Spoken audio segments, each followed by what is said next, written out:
guys, currently 5:26 p.m. I'm starting my next vlog, and I will see you soon. I'm gonna go get ready. I'm going to swim. Gonna have some dinner, and then chill for the night, pretty much. So yeah, because I don't have to go to school tomorrow, and I'm so happy. Hey guys, I'm ready for swimming. Probably won't last long, but I'm gonna try it anyway. So yeah, I just cut myself off. Let me show you my foot dancing. Paint my nails tonight, probably. Do some homework. It's left over. I have a couple slides I have to finish and submit. One of my last assignments of college. It's kind of surreal though. Not sure if I like it. Going now. Wow. Just got out of the pool. Let's go. I'm so tired and staggering. About to get ready, go get my shower, wash my hair, because I haven't done that all day. So yeah, let's go. I look like a raccoon because I forgot to take off my makeup before I went swimming. So yeah, it's a big deal, I guess. I don't know. Anyway, see you in a bit. Bye. What we did last week. Ahmed, the dead terrorist. Greetings, infidels! The direction I've been heading is I am a suicide bomber. Because there's one joke in the Christmas Silence! special where I get you! mentions his son and then says that he isn't around anymore. I'm a horrible parent. Why? I took him to take your kid to work day. When the strongest hurricane of the century made landfall, Eddie took to the air, rescuing 42 people and earning a medal for his heroism. Eddie flew with a fighting spirit that can't be pinned to the ground. Since 1925, we've proved that it doesn't matter where you come from, it matters what you're made of. Modelo, brewed with at Olive Garden, starting at just $12.99. Enjoy one of your favorites with us. And take one home for free. Buy one, take one for a limited time, only at Olive Garden. A hotel can make or break a trip. And at Expedia, we don't think you should be rushed into booking one. That's why we created Expedia's Add-on Advantage. Now after booking your flight, you unlock discounts on select hotels, right until the day you leave. Add-on Advantage. Discounted hotel rates when you add on to your trip. Only when you book with Expedia. If your skin... And on the head stick are different controls that move all these movements. There's a mouth and there's side-to-side eyes. So when you move these controls, they work. And here's AJ. I've spent many hours installing all these mechanics on him.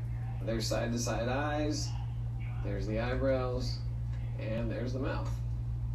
And those eyes are pretty cool because the guy that built a lot of the dinosaur eyes for the original Jurassic Park movies, I had him build me eyes. And this is the injured eye, his left eye.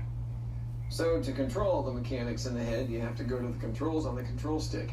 And I laid them out just so each finger would be exactly where it needs to be without much effort. This does the mouth, this does the up and down eyebrows, this does the side-to-side eyes. By 1993, Jeff's own life was starting to click on all cylinders.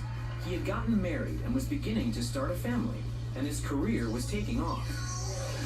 And a television star. Oh, television, well, of course, yeah. Have you seen some of my work? Oh, sure. Aren't you the one that does those Thigh Master commercials? The television exposure lifted Dunham from the clubs to theater headliner. We started on 1,000-seat theaters, and we started progressing. He built it up more. We went to 2,000-seaters, 2,500-seaters.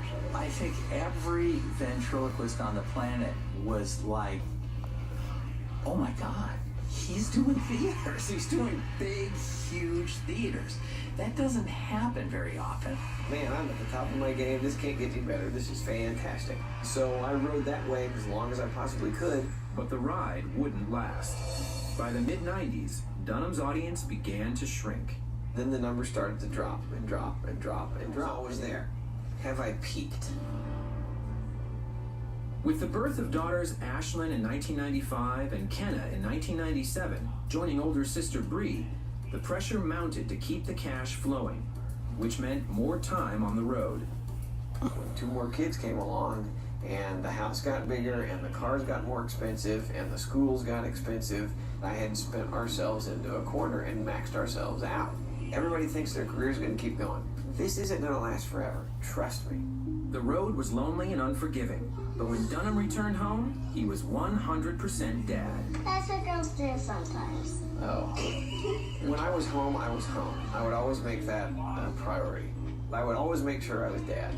And I never missed a birthday, never missed a major event in the kids' lives as they grew up. When he's at home, he's no other person other than just dad. It was just kind of like, oh, well, dad goes and performs. We didn't know how hard he was working. We didn't know the dream that he was chasing. It was tearing him apart. We would have hours, countless hours of conversations about how much money he needed to make and how much time he had to spend with his family.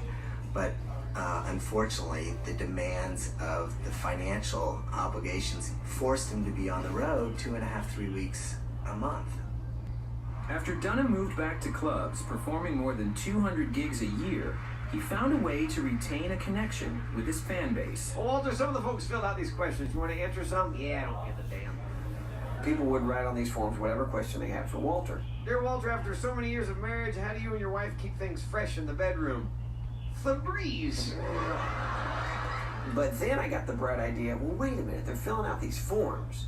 I could be collecting my own database, because database is mailing list, so he was way ahead of everybody. All comedians now want to try to get that. The database became huge, really big, and we would send out these postcards. And then, of course, when the internet comes along and emailing, I'm like, hang on, this is even better. We could be doing mailings for no cost at all. It's from a group of girls. Dear Walter, can you come home with this table of girls and turn us into women?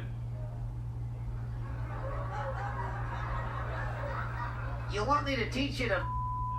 The databases, filled with tens of thousands of names, kept Dunham a popular draw at the clubs. I'm not. You're sick. When you're sick, I'm not sick. You're sick, I'm not sick. I'm not sick. You're arguing with yourself. And in 1998, he was recognized by the comedy mainstream by being voted the funniest male stand-up at the American Comedy Awards. But Dunham wanted to stay at home with his family, so he pursued more television work, which would lift his profile. So tired. And I have enough footage, so I'm gonna end my vlog here. Bye.